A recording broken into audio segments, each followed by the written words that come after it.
আমার বিশ্ববিদ্যালয়ের ছোট ভাই আক্তার, যারা গত ফ্যাসিস্ট আমলে নিজের বুককে সামনে দিয়েছিল এই দেশকে রক্ষা করার জন্য, তাদেরকে ডিম নিক্ষেপ করা হয়েছে। ডাক্তার যারা গিয়েছিল সে অক্সফোর্ডের ছাত্রী ছিল। তার মানে আমরা ফ্যাসিস্ট সরকারকে উৎখাত করেছি, কিন্তু ফ্যাসিজম আমাদের মনের মধ্যে এখনো আছে, সেটি দূর করতে আমরা পারিনি। সেখানে স্লোগান দেখতে শুনেছি আমরা, খুব দুঃখজনক হলো সত্য, this is matter to regret, যে জুলাইয়ের সন্ত্রাসী বলা হয়েছে। তার মানে যারা 2000 শিক্ষার্থীদেরকে হত্যা করেছে তাদের মধ্যে কোনো ধরনের অনুতাপ আমরা দেখি না। সেটি আমাদের জন্য দুঃখজনক হলো সত্য। তোমরা জানো 52-তে গুলি করেছে, ভিন্ন একই দেশ হলেও ভিন্ন পাঠ। পশ্চিম পাকিস্তান ছিল, তাদের ভাষা, তাদের সংস্কৃতি, তাদের সবকিছু ভিন্ন ছিল। তারা আমাদের দেশের মানুষকে হত্যা করেছে। 1971 সালেও ভিন্ন একটি পাঠ, ভিন্ন একটি সংস্কৃতির মানুষের উপর গুলি চালিয়েছে। কিন্তু 2024-এ আমরা দেখেছি নিজের দেশের, নিজের সংস্কৃতির, নিজের ভাষায় যারা কথা বলে, সে ছাত্র জনতাকে শুধুমাত্র ক্ষমতা টিকে থাকার জন্য গুলি করেছে। সেটি খুবই দুঃখজনক ছিল। কিন্তু তাদের মধ্যে আমরা কোনো হতাশা দেখি না, তাদের মধ্যে কোনো অনুতাপ দেখি না, তাদের মধ্যে কোনো ধরনের যে ভুল করেছে সেটি দেখি না। যদি থাকতো তাহলে কখনো তারা জুলাইয়ের সন্ত্রাসী বলতো না। তো সুতরাং আমরা মনে করি তোমরা যারা জেনজি আছো, এবং সেখানে একজন ডাক্তার যারা গিয়েছিল সে অক্সফোর্ডের ছাত্রী ছিল, শুধুমাত্র দেশকে পরিবর্তন করার জন্য, পলিটিক্স করার জন্য বাংলাদেশে আসছে। তাকে যে শব্দ চয়ন করা হয়েছে সেটা আমরা খুব মানে খুবই কষ্ট পেয়েছি। আমাদের যদি আমরা বাংলাদেশের যারা নারীবাদী আছে, আমরা খুব আশা করেছিলাম তারা প্রতিবাদ করবে, যে একটা শিক্ষিত মেয়েকে যেভাবে যে শব্দ চয়ন করে তাকে গালি দেওয়া হয়েছে। কিন্তু আমরা দেশের যে নারীবাদীরা আছে, সেই নারীবাদীদের কোনো প্রতিবাদ আমরা দেখি নাই, কোনো প্রতিবাদ আমরা দেখি না। আমাদের নারীবাদীদের অবস্থা হচ্ছে, আমাদের গ্রামে একটা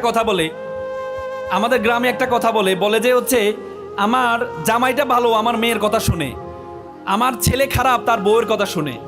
মানে নিজের সাথে আসলে ভালো, আর নিজের সাথে এগেনিস্টে যদি যায় তখন এটিকে ভালোভাবে দেখা হয় না, খারাপভাবে দেখা হয়। আমাদের নারীবাদীরা সেটা কোনো প্রতিবাদ দেখি নেই আমরা, সেটা আমরা খুব কষ্ট পেয়েছি। তো সুতরাং আমরা মনে করি আমাদের যে জেনজিরা আছে, তোমরা যারা এখানে আছো, তোমাদের হাত ধরে এই বাংলাদেশে ফ্যাসিজম দূর হয়েছে, তোমাদের হাত ধরে বাংলাদেশ, নতুন বাংলাদেশ তৈরি হবে ইনশাল্লাহ। আমি কামারপাড়া স্কুল অ্যান্ড কলেজের কর্তৃপক্ষকেও অসংখ্য ধন্যবাদ জানাই। আজকে যারা তোমরা নবীন, যারা তোমরা মেধাবী, তোমাদের জন্য এত সুন্দর একটি কেরিয়ার গাইডেন্স প্রোগ্রাম আয়োজন করেছে। চাইনিজ দার্শনিক কনফুসিয়াস একটা চমৎকার কথা বলেন। তিনি বলেন, তুমি যদি 1 বছরের ফলাফল চাও তাহলে তুমি মাছ চাষ করো, তুমি যদি 10 বছরের ফলাফল চাও তাহলে তুমি গাছ রোপণ করো, আর তুমি যদি 100 বছরের ফলাফল চাও তাহলে তুমি মানুষ চাষ করো। আজকে মানুষ চাষ করার জন্য যে সুন্দর উদ্যোগ গ্রহণ করেছে, আমরা স্কুল অ্যান্ড কলেজের কর্তৃপক্ষের জন্য একটা করতালি আহ্বান করছি। আমি খুব ধন্যবাদ জানাচ্ছি তোমাদের স্কুল অ্যান্ড কলেজের সম্মানিত চেয়ারম্যান জনাব সুরুজ্জামান ভাইকে। উনি বহুদিন ধরে আমাকে নক দিচ্ছিলেন, বলে যে আমাদের স্কুল অ্যান্ড কলেজে একটা প্রোগ্রাম করতে চাই, বহুদিন ধরে। আমি খুব অবাক হয়েছিলাম, ব্যক্তিটা এত নরম মনের একজন মানুষ। মানে ওনার চেষ্টা হচ্ছে ওনার স্কুল অ্যান্ড কলেজকে পরিবর্তন করা। উনি আমাকে বহুদিন ধরে নক দিচ্ছিলেন যে আপনি যে কোনো দিন একদিন আমাদের প্রতিষ্ঠানে একটু আসেন। কিন্তু আমি দেখেছি ওনার যে আগ্রহ উদ্দীপনা, আমি ওনার আগ্রহ উদ্দীপনাকে মানে ইগনোর করতে পারিনি।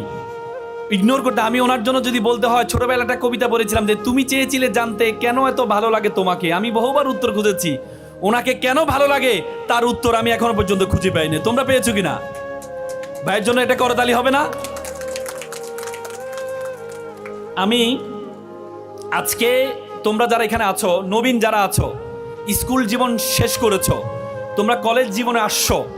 দেখো, একটা দার্শনিক বলেছেন যে বড়দের কথা তোমরা কেন শুনবা।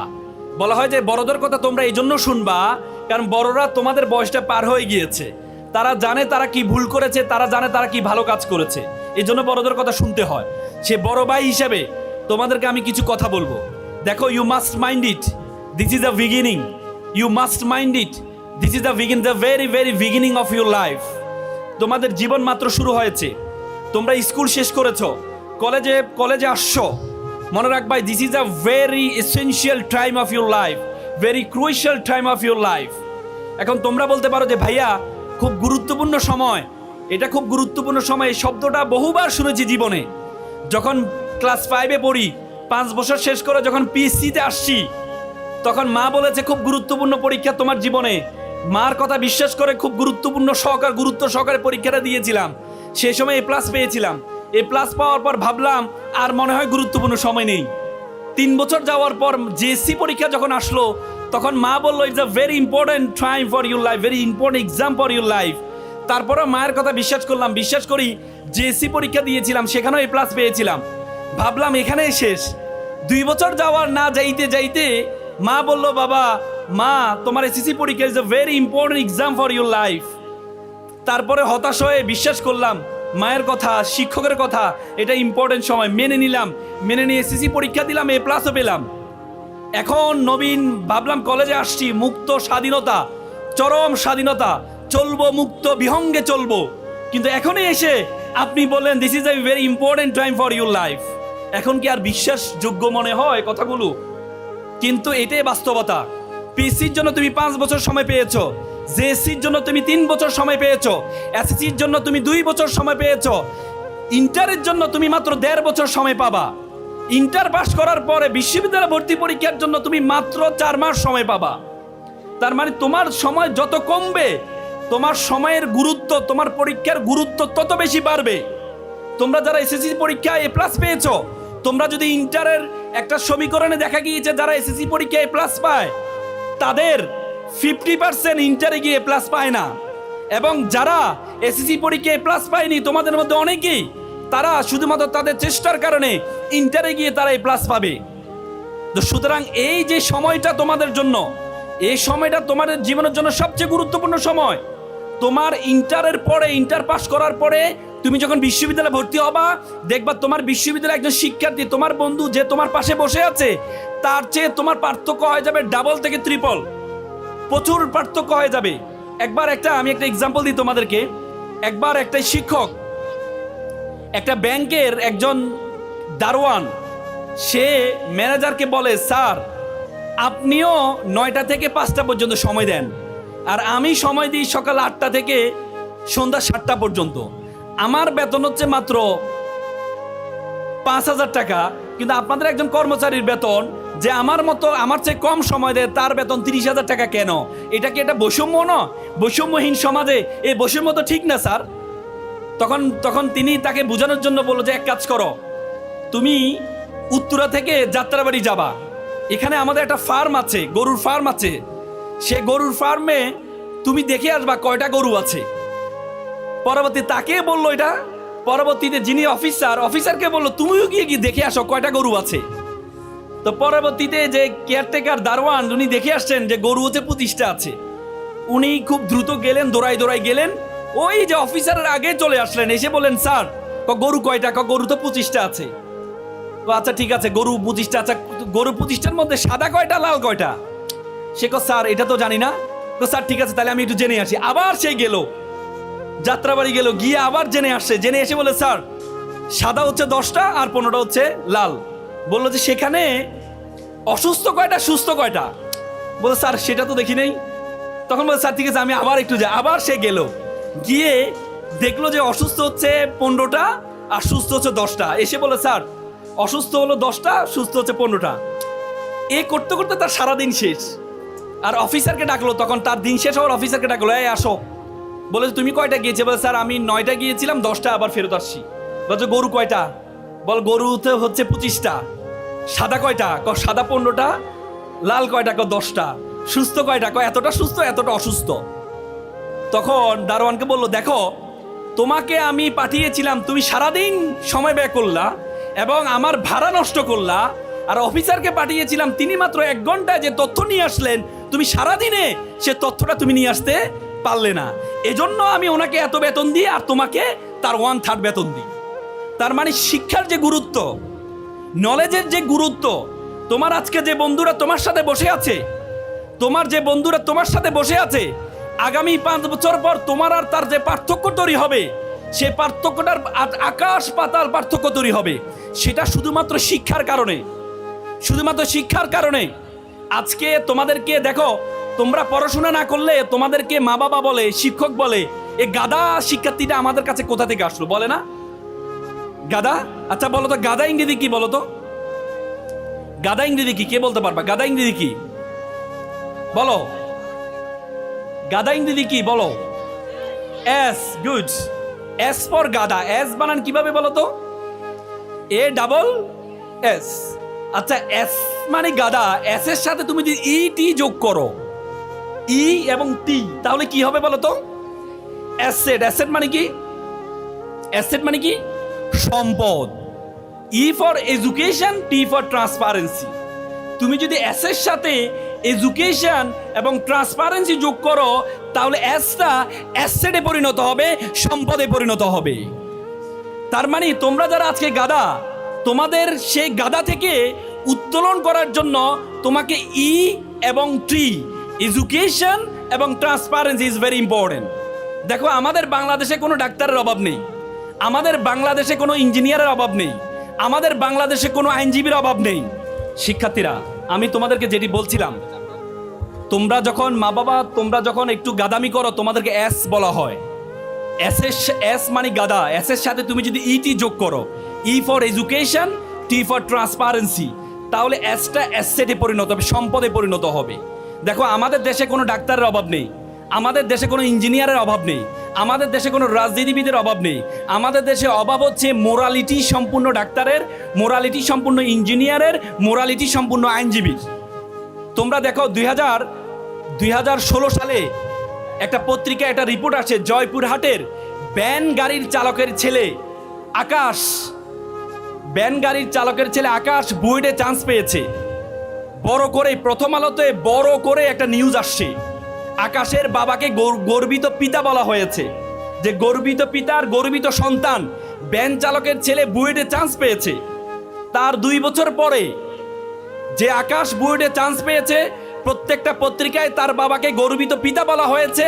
সে আকাশকে পরবর্তীতে তার সহপাঠী আবরারকে হত্যা মামলার আসামি হয়ে সে আকাশ গ্রেপ্তার হয়েছে। তখন পত্রিকায় বড় করে আকাশের হেডলাইন আসছে, বুয়েটের ছাত্র আকাশ হত্যা মামলার আসামি হয়ে গ্রেপ্তার হয়েছে। যে বাবা 2 বছর আগে গর্বিত পিতা ছিল, যে বাবা 2 বছর আগে গর্বিত পিতা ছিল, সেই বাবার ছেলে মাত্র সহপাঠী খারাপ হওয়ার কারণে সে বাবার ছেলে তার সহপাঠীকে হত্যা করে পরবর্তীতে হত্যা মামলার আসামি হয়ে এখন ফাঁসির দড়ি তার গলায় ঝোলার জন্য অপেক্ষা করছে। তার মানে আমাদের দেশে এডুকেশন, মহাত্মা গান্ধী উপমহাদেশের সেরা, মহাত্মা গান্ধী একটা চমৎকার কথা বলেছেন, দেয়ার আর 7 things which destroy us। 7টি জিনিস আমাদেরকে ধ্বংস করছে, তার মধ্যে একটি হচ্ছে এডুকেশন উইদাউট ক্যারেক্টার, চরিত্রবিহীন শিক্ষা। চরিত্র যদি না থাকে তোমরা যত বড় শিক্ষিত হও, চরিত্র যদি না থাকে তোমরা যত বড় শিক্ষিত হও, তোমরা দেশের সম্পদ হবে না, দেশের অভিশাপে পরিণত হবা।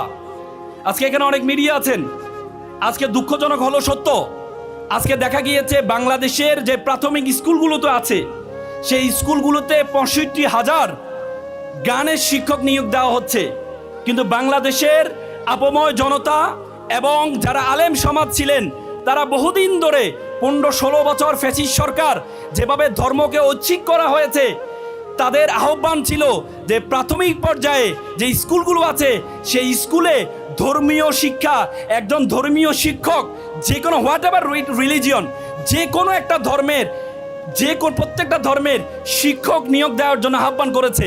কিন্তু দুর্ভাগ্য হলো সত্য যে নতুন বাংলাদেশ আমরা পেয়েছি, সেই নতুন বাংলাদেশ থেকে আমরা সেটি পাচ্ছি না। অথচ primary school is a very important foundation of the child.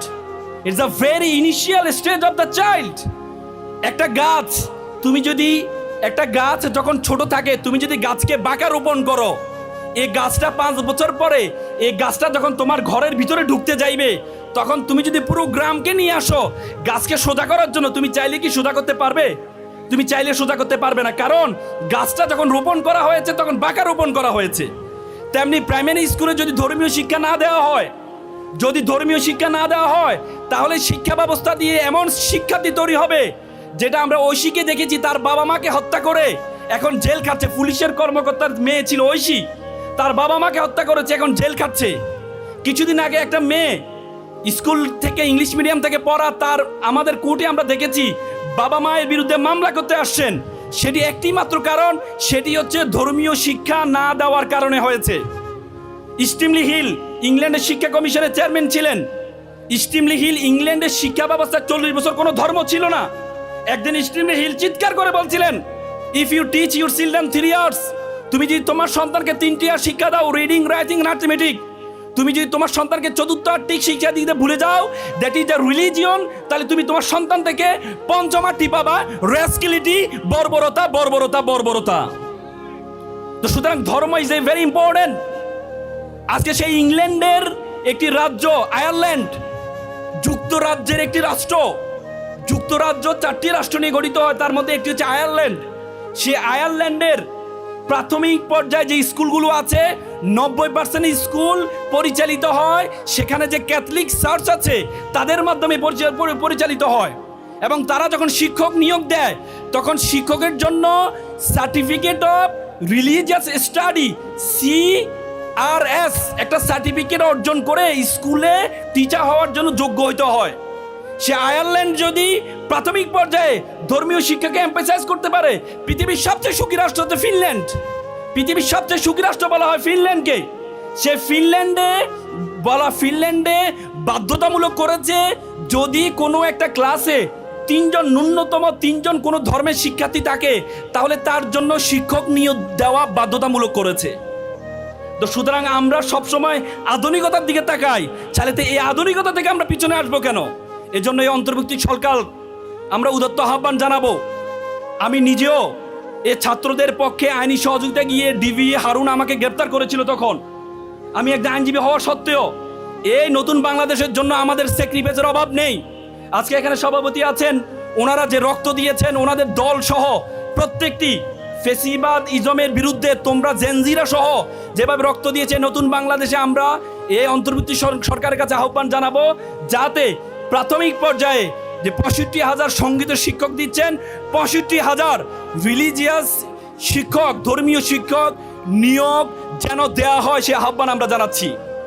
আজকে তোমরা যারা এখানে শিক্ষার্থী আছো, তোমরা যারা আজকে শিক্ষার্থী আছো, তোমরা যদি মনে করো আজকে পৃথিবীটা একটা বিশ্ব গ্রামে পরিণত হয়েছে, পৃথিবীটা একটা বিশ্ব গ্লোবাল ভিলেজ, বিশ্ব গ্রামে পরিণত হয়েছে, you have to compete not only in Uttara city, you have to compete all over the country, you have to compete all over the world, you have to truly think you are global citizen. তোমাকে চিন্তা করতে হবে তুমি একটা বিশ্ব নাগরিক।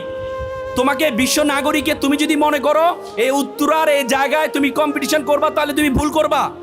তোমাকে বিশ্ব নাগরিক হয়ে পুরো বিশ্বে কম্পিটিশন করার জন্য তোমাদেরকে প্রস্তুতি নিতে হবে। সেটার আগে প্রথমে তুমি তোমার সম্বন্ধে জানতে হবে। উপমহাদেশের সেরা কবি ফরিদুদ্দিন বলেছেন, উনসু মাতলু বেজা হাত দরগাহা হার তুরিগো বাজে গো খুদনেশা। পৃথিবী যাকে খুঁজে বেড়াচ্ছে, তুমি সেই ব্যক্তি, তুমি তোমাকে খুঁজে বের করো। তুমি যদি তোমাকে খুঁজে না বের করতে পারো, তাহলে আজীবন তুমি মনে করবা তোমাকে আল্লাহ তাআলা অনর্থক সৃষ্টি করেছেন। তোমাকে অনর্থক সৃষ্টি করেছেন আল্লাহ তাআলা। এই জগতে যাদেরকে সৃষ্টি করেছেন, কাউকে অনর্থক সৃষ্টি করেননি। আল্লাহ তাআলা কাউকে অনর্থক সৃষ্টি করেননি। আল্লাহ তাআলা কোরআন বলেছেন, ওয়ামা খালাকনাস সামা ওয়াল আরদা, আমি আসমান এবং জমিনে যা কিছু সৃষ্টি করেছি, ওয়ামা বাইনাহুমা বাতিলান, কোনো কিছু আমি অনর্থক সৃষ্টি করিনি। তোমাদের কাউকে অনর্থক সৃষ্টি করেনি।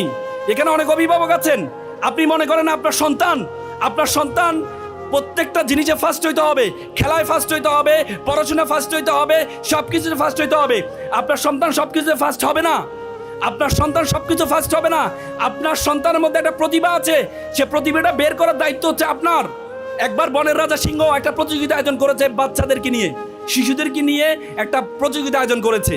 তো প্রতিযোগিতায় সিংহ তার বাচ্চাকে বলে, বাবা, তোমার বাবা বনের রাজা, তোমাকে ফার্স্ট হইতে হবে, তোমাকে ফার্স্ট হইতে হবে।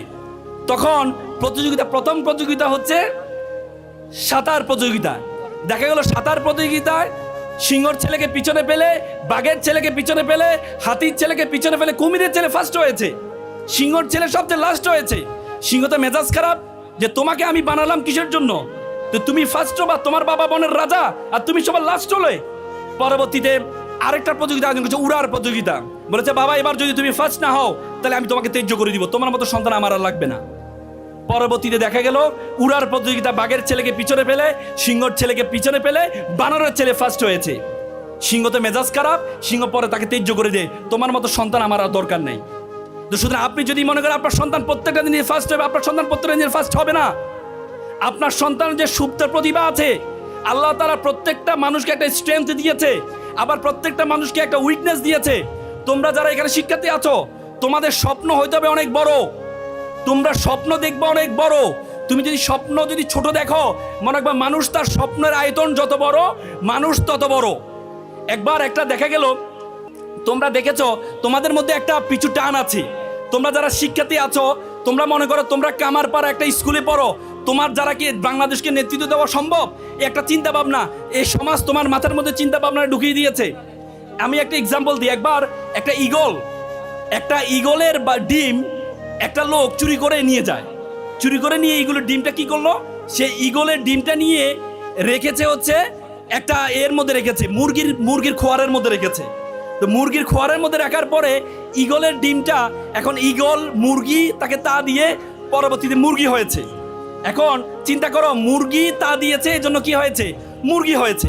মুরগি হওয়ার পর সে যখন মুরগি হওয়ার পর হাঁটে, সে ঈগল সে হাঁটে মুরগির সাথে, তখন সবাই বলে যে তুমি সে দেখে যে তার উপরে দিয়ে ঈগল পাখি যাচ্ছে, সে বলে ইস আমি যদি এভাবে দৌড়াই দিয়ে পারতাম।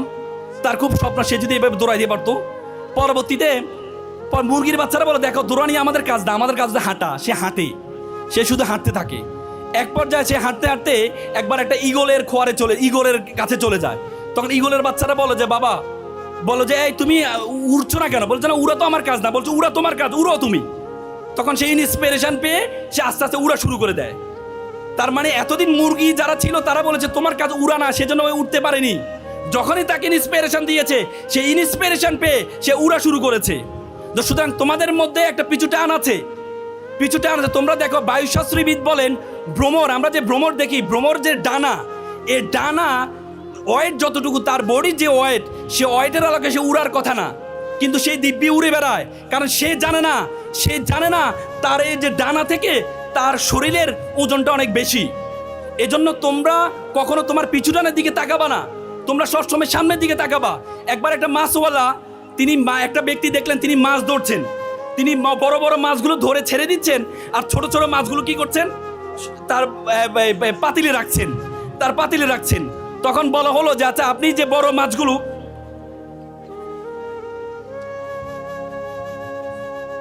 আচ্ছা আমি আসলে ঠিক আছে, আমার রাজনীতিবিদ ওনাদের ব্যস্ততা আছে, অনেকগুলো প্রোগ্রাম আছে, এই জন্য ওনারা সময় পাচ্ছেন না। আমি এই ছিল তোমাদেরকে নিয়ে কথা বলবো, কিন্তু সময় স্বল্পতার কারণে তোমাদেরকে আমি এক দুটি কথা বলে আমি কথা শেষ করব। তোমরা এখানে যারা আছো, আমার মনে আছে 2014 সালে আমি মুম্বাইতে গিয়েছিলাম। মুম্বাইতে সাউথ এশিয়ান ডিবেট কম্পিটিশন ছিল। তখন আমি ঢাকা বিশ্ববিদ্যালয়ের ছাত্র ছিলাম। যাওয়ার পরে সেখানে 3টা মূর্তি দেখতে পেলাম। 3টা মূর্তি, একটা মূর্তি 2 চোখে হাত, একটা মূর্তি কানে 2 হাত, একটা মূর্তি মুখে 2 হাত। তা আমি জিজ্ঞেস করলাম যে মূর্তি 3টা হাত কেন? তখন তারা বললো চোখে 2 হাত মানে আমি খারাপ কিছু দেখবো না, মুখে 2 হাত মানে আমি খারাপ কিছু বলবো না, কানে 2 হাত মানে আমি খারাপ কিছু শুনবো না। সেখানে দেখলে একটা বানর ধরার প্রক্রিয়া দেখাচ্ছে, একটা খাঁচার মধ্যে কিছু বাদাম রাখা হয়েছে। বানর আবার বাদাম খুব পছন্দ করে। সে বানর যখন বাদামটা নিতে যায়, তখন তার হাতটা বড় হয়ে যায়। সে চাইলে এখান থেকে বের করতে পারে না, সে হাতটা বের করতে পারে না, সেই হাতটা আটকে যায়। তখন পরবর্তী সে চাইলে এখান থেকে মুক্ত হতে পারে কিভাবে? সে বাদামটা ছেড়ে দিলে, কিন্তু সে বাদামের লালসা ছাড়ে না, পরবর্তীতে সে ধরা খেয়ে যায়। আমাদের লাইফেরও অনেক বাদাম আছে। আড্ডা is a one kinds of বাদাম, Facebook is a one kinds of বাদাম। তোমরা যদি বাদামের লালসা ছাড়িটা না ছাড়তে পারো, তাহলে তোমরা বানরের মতো খাঁচার মধ্যে বন্দী হয়ে যাবা। এপিজে আব্দুল কালাম খুব চমৎকার একটি কথা বলেছেন যে প্রজাপতির পিছনে ঘুরিও না, ফুলের চাষ করো, প্রজাপতি তোমার পিছনে ঘুরবে। তোমরা যারা শিক্ষার্থী আছো, তোমাদের পিতামাতার তোমাদের জন্য অনেক কষ্ট করেছে, পিতামাতার জন্য একটা মমত্ববোধ তোমাদের মধ্যে থাকবে।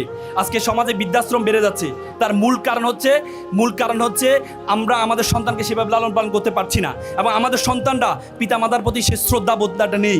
সেই শ্রদ্ধাবোধটা মেকশিওর তোমরা করবা। আর আমাদের দেশ, আমাদের বাংলাদেশ, নতুন বাংলাদেশ, সুন্দর বাংলাদেশ, এই সুন্দর বাংলাদেশের জন্য তোমাদের কিছু দায়িত্ব কর্তব্য আছে। তোমরা পৃথিবীতে এত সুন্দর দেশ তুমি কোথাও দেখবা না। I have visited 26 state all over the world. আমি পৃথিবীর 26টা দেশে গিয়েছি। একদিন থেকেছি, 2 দিন থেকেছি, আমার দেশের জন্য অন্যরকম ভালোবাসা তৈরি হয়েছে। পৃথিবীতে এত সুন্দর। আমি কিছুদিন আগে রাশিয়া গিয়েছিলাম, -25। ঠান্ডায় আমি অজু করতে যাব, ঠান্ডায় আমার আঙ্গুল ফেটে রক্ত বের হয়েছে। পৃথিবীতে এত সুন্দর দেশ তুমি কোথাও পাবা না। জন অফ কেনেডি বলেছে, you don't ask what country can do for you, you can ask you can do for you country. তুমি জিজ্ঞেস করো না তোমার দেশ তোমাকে কি দিয়েছে, বরং তুমি জিজ্ঞেস করো তুমি তোমার দেশের জন্য কি করেছো। সুতরাং দেশের প্রতি মামত্ববোধ, পিতামাতার প্রতি শ্রদ্ধা, শিক্ষকের প্রতি শ্রদ্ধা, এটি সুন্দর কেরিয়ার গঠনের মাধ্যমে তোমরা অনেক বড় সমাজে একটা ভূমিকা পালন করবে, সে আশাবাদ ব্যক্ত করছি। শিক্ষার্থী যারা আছো সবাই একটু দাঁড়াও, শিক্ষার্থী যারা আছো সবাই একটু দাঁড়াও। সবাই আমি একটা ওত বলবো, তোমরা শিক্ষার্থী সবাই একটু দাঁড়াও, সামনে একটু হাত নাও, আমিও নিচ্ছি। সবাই আমার সাথে লাউডলি বলো, বলো আমি ওয়াদা করছি, লাউডলি বলো, বলো আমি ওয়াদা করছি খারাপ কিছু দেখবো না, খারাপ কিছু শুনবো না, খারাপ কিছু বলবো না। যে মুখে ডাকি মা সে মুখে মাদক না। মানুষের মতো মানুষ হব, পিতামাতাকে শ্রদ্ধা করব, নিজের দেশকে নিজেই গড়ব। তোমরা যারা ছোট্ট শিশু, বড় হবে ঠিক, তোমরা হবে শিল্পী, কবি, লেখক, বৈজ্ঞানিক। আজকে যারা ফুলের কলি, কালকে হবে ফুল। তোমরাই দূর করবে এই সমাজের ভুল। সকালে ভালো থাকবা, সুস্থ থাকবা। আসসালামু আলাইকুম।